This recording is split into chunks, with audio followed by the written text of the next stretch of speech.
هیچ توافق ولو موقتی با جمهوری اسلامی، اسرائیل و آمریکا پایدار نیست.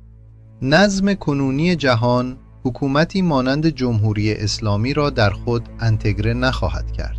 جهان مداوماً در حال دفع این حکومت برخواهد آمد.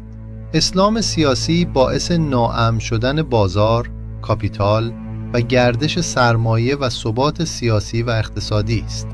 تنها راهی که باقی مانده این است که ایران را در کتگوری نگه داشتن روی بحران و جنگ و گریز دائمی قرار بدن. مدام به حاکمیت ضربه بزنند، ضعیفش کنند، دست و پاهایش را ببندند.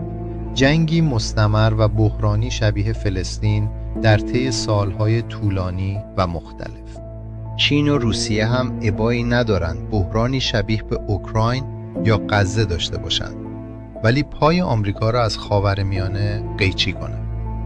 ایران اسباب بازی این دو قدرت است. قاقالیلی که به خودشان دادن این است که سرنگون نشود.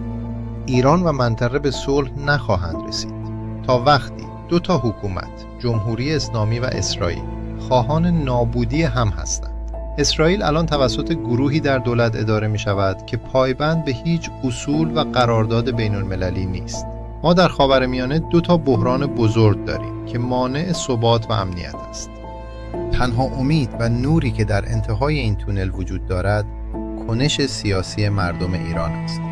در انقلاب زن زندگی آزادی این امکان روست شد که در ورای ماجراجویی‌های دولت‌های ارتجاعی مردم می‌توانند ورق را برگردانند. اسم دیگر ما امید به تغییر است، فقط به دست مردم.